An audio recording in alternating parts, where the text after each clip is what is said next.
प्रातःकाल दैनिक कार्यों से निवृत्त होकर गौतम बुद्ध के सभी शिष्य एकत्र हो गए।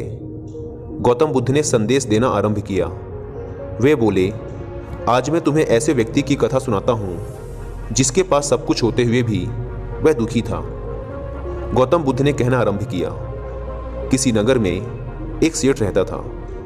उसके पास लाखों की संपत्ति थी, बहुत बड़ी हवेली थी, नौकर चाकर थे। फिर भी सेठ के मन को शांति नहीं थी। एक दिन किसी ने उसे बताया कि यहाँ पास के ही एक नगर में एक साधु रहता है।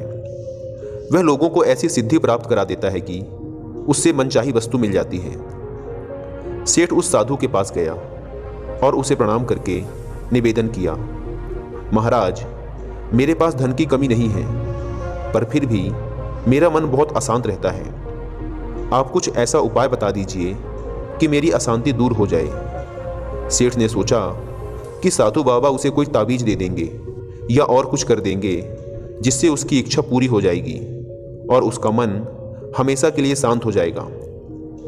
लेकिन साधु ने ऐसा कुछ भी नहीं किया, बल्कि अगले दिन उसने सेठ को धूप में बिठाए रखा और स्वयं अपनी कुटिया के अंदर छाया में जाकर चैन से बैठा रहा।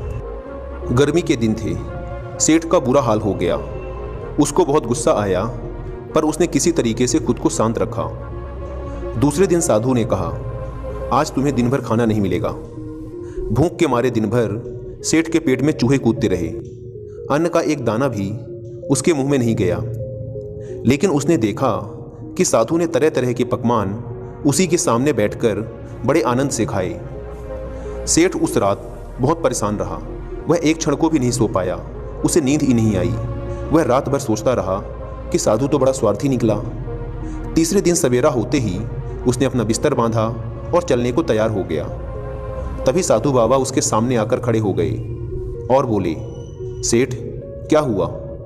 सेठ ने कहा, मैं यहाँ बड़ी आशा लेकर आपके पास आया था, लेकिन मुझे यहाँ कुछ भी नहीं मिला।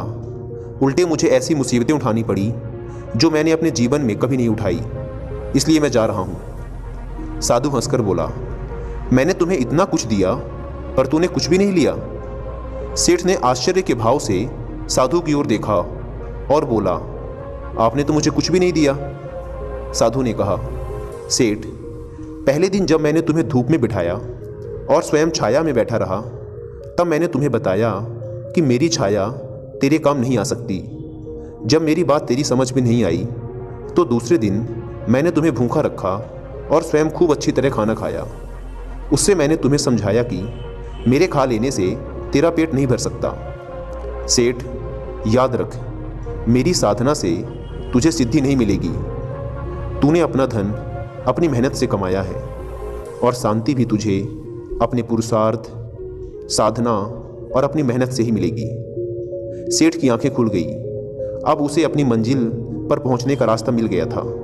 साधु के प्रति आभार व्यक्त करता हुआ वह अपने घर लौट आया।